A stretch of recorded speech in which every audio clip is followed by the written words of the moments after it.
भगवते वासुदेवाय। जय श्री कृष्ण। आज हम सुनेंगे कार्तिक मास में सुनी जाने वाली कार्तिक महात्म्य कथा, अध्याय 2।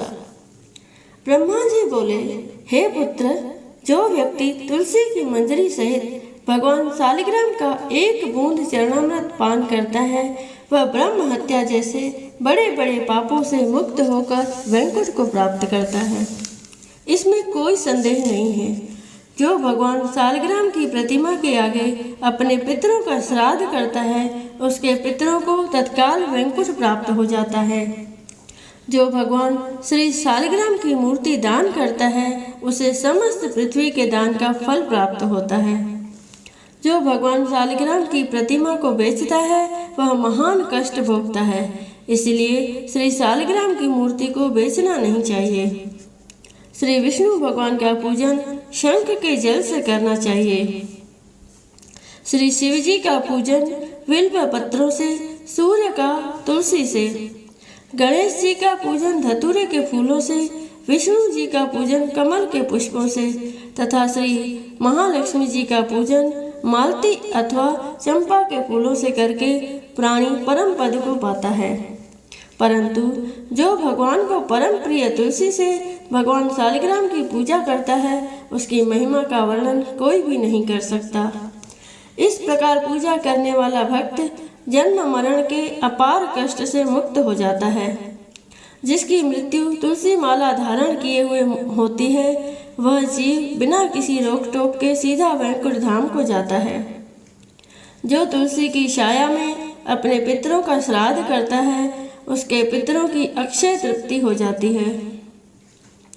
तुलसी का सिंचन गंगा, यमुना तथा नर्मदा में स्नान के समान होता है। तुलसी का वृक्ष उगाने और सींचने से तथा नित्य स्पर्श करने से मनुष्य के मनसा, वाचा और कर्मणा तीनों प्रकार के पाप नष्ट हो जाते हैं। कार्तिक मास में व्रत करने वाला तुलसी जी का शांत चित्त से पूजन, प्रदक्षिणा और नमस्कार करके हाथ जोड़कर प्रार्थना करे, हे हरि की परम प्रिया, देवताओं ने तुम्हें बनाया और मुनीश्वरों ने तुम्हारा पूजन किया है। मैं भी तुम्हें नतमस्तक नमस्कार करता हूँ। जो प्राणी आंवले के पत्तों और पुष्पों से भगवान का पूजन करता है अथवा आंवले के वृक्ष के नीचे बैठकर भगवान का पूजन करता है, उसको स्वर्ण के फलों और फूलों से पूजा करने का पुण्य फल प्राप्त होता है। जो मनुष्य द्वादशी को तुलसी तथा आंवले के पत्तों को तोड़ता है, वह घोर नरक भोगता है। प्रत्येक मनुष्य को चाहिए कि कार्तिक मास में आंवले के फल, तुलसी और गोपी चंदन की माला धारण करे। ऐसा करने से वह आवागमन के चक्र से मुक्त हो जाता है। कार्तिक मास में स्नान और व्रत करने वाले मनुष्य को चाहिए कि वह ब्राह्मणों को भोजन कराने के पश्चात चंदन, पुष्प, पान तथा दक्षिणा देकर संतुष्ट करे।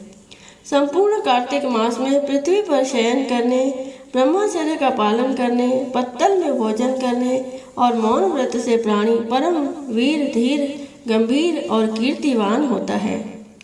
जो मनुष्य एक समय आंवले के वृक्ष के नीचे पूर्ण कार्तिक मास भोजन करता है, उसके 1 वर्ष के समस्त पाप नष्ट हो जाते हैं।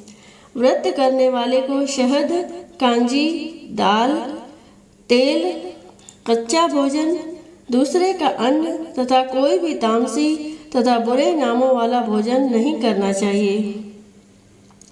रविवार को आंवला खाना भी वर्जित है।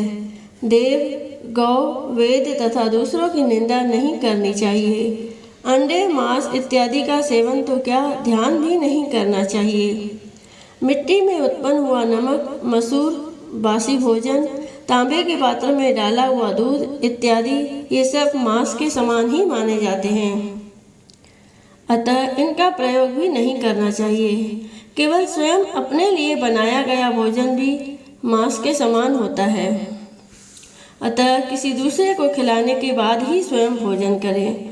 लहसुन, प्याज, फूल गोभी, गाजर, जंगली घिया, बैंगन, पेठा तथा दोबारा पकाया भोजन व्रत में नहीं खाना चाहिए। रजस्वला स्त्री, म्लेच्छ, पतित तथा पाखंडी आदि से भूल कर भी बात नहीं करनी चाहिए।